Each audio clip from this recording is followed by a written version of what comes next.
Are you extremely bored in this self-quarantine? You eat, you sleep, you move a bit, and nothing ever happened. You're literally losing your mind being in an enclosed space for a very long time, and you want to go out, but you can't.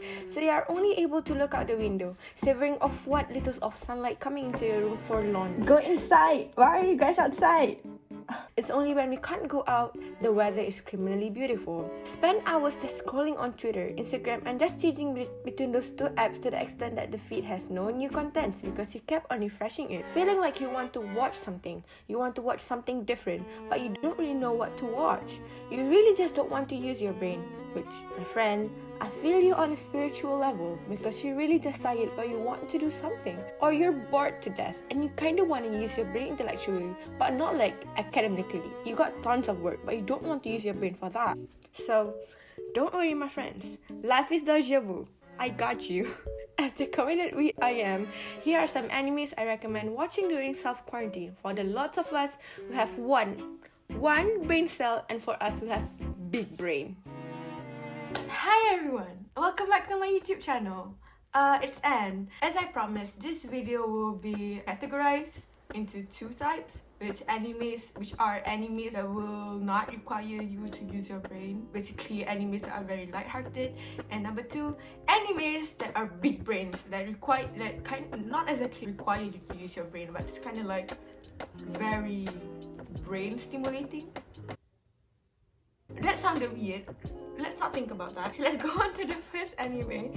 So the first anime that I recommend is Ouran High School Host Club. So Ouran is about Haruhi Fujioka, a student from a normal background. She received a scholarship to a very bougie, classy school named Ouran Academy. So in this elite school, literally everyone is someone's daughter and son who will become the next heir to the family's company, you know, yada yada, rich people things.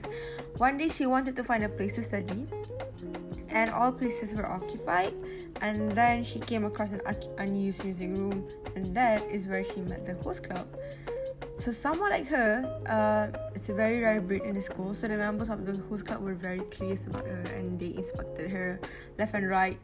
So everything was really frantic, and then Haruhi ended up breaking a vase worth 8 million yen. So now enormously indebted, she was made into the club's servant. However, thanks to her androgyny, she is soon promoted as one of the hosts. Hi everyone, I feel like I didn't do justice to the anime, so I'm explaining it here again. So this is the OG anime. It's an OG shoujo.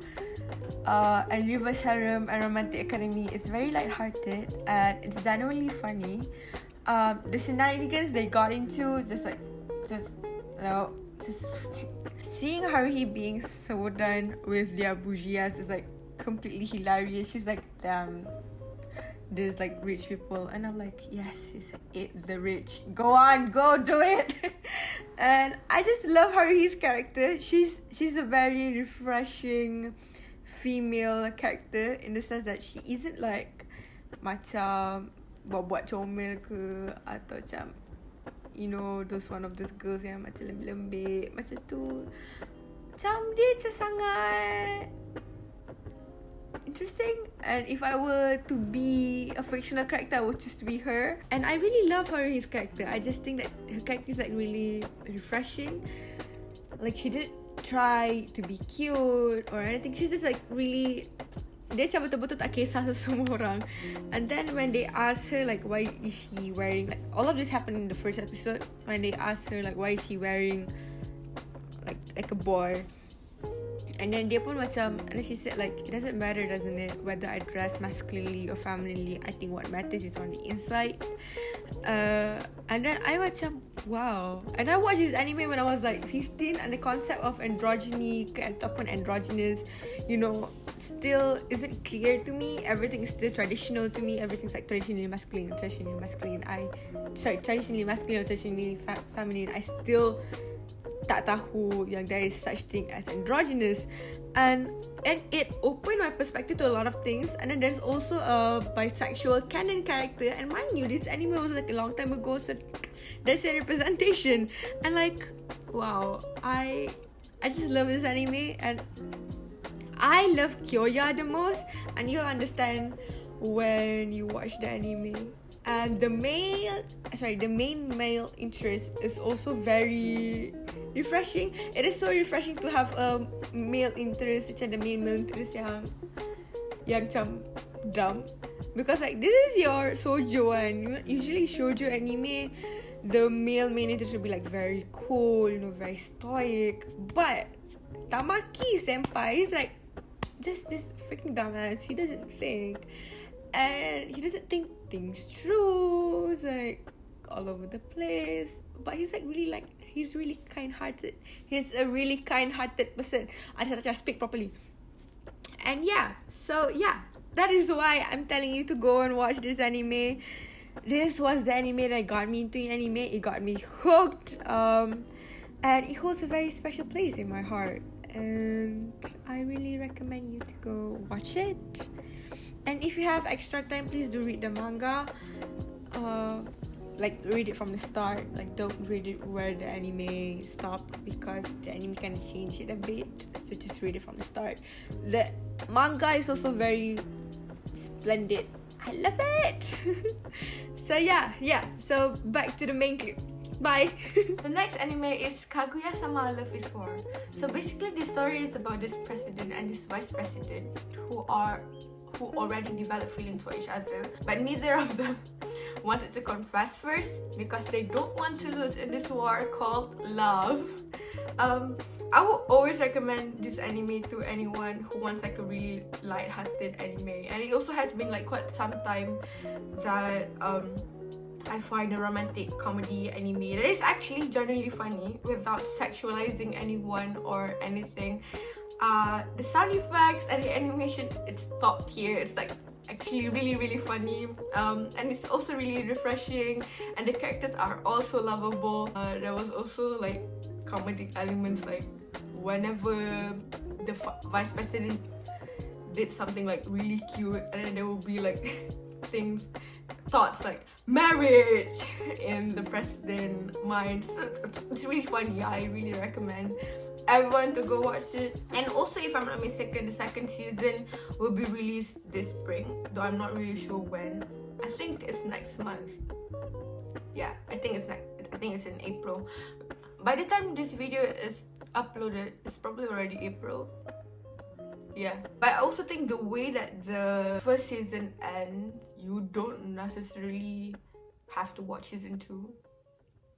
So yeah, go watch it. Kaguya-sama Love is War. The next anime is Royal Tutors. I feel like this anime is so underrated. It is so underappreciated. I don't see a lot of people talking about it. I really recommend you to watch this anime. So this anime is basically about a guy named... Wait, I need to take a breath, because on God, I can never pronounce these names without butchering them. Heiner Wittgenstein. He was called upon to tutor this four infamous prince. Sorry, I know English. These 4 princes, they are infamous of the kingdom. Before him, there isn't any single tutor that can stay with them because they are just really annoying. So will the same fate await him, or will it be different? So that's basically the gist of the story. I like it. The characters are all so lovable. I say that about all animes. But yeah, and you can see the development of the characters as they slowly get closer to the tutor. So the next animes that I will be recommending are animes that are gonna require you to use your brain. The first anime is Cells at Work. So to those of you who misses using their brain in the self-quarantine, this anime will teach you biology. I'm not kidding. They made an anime about biology. It's literally about your cells at work. And they made it cute. They even made you shape a red blood cell and a white blood cell, which is... that's not gonna work in real life because the white blood cell will kill the red blood cell, but we don't talk about that. Anyway, they even actually make you sympathize over a cancer cell.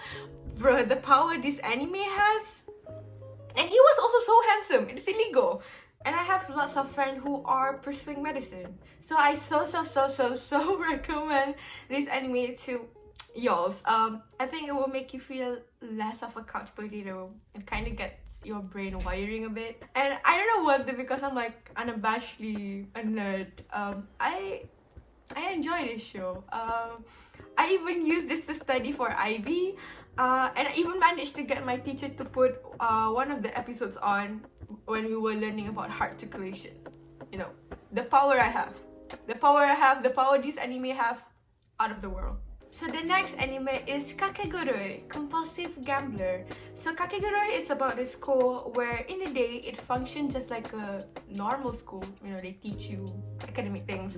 But as soon as academic hours end, it turns into a gambling den. Then came this transfer student. Her name is Jabami Yumeko. A seemingly naive girl tries to gamble, and despite her demeanor, she actually has a very intriguing way of gambling, and that is compulsive gambling. I think for one, I just really like schools that has a different curriculum, like this Hyakao Academy, because in the school, your rank depends on how good you are at gambling. It's not about how good you perform in the school. So I like that. I really like schools that have like an unconventional way of ranking, or like unconventional system.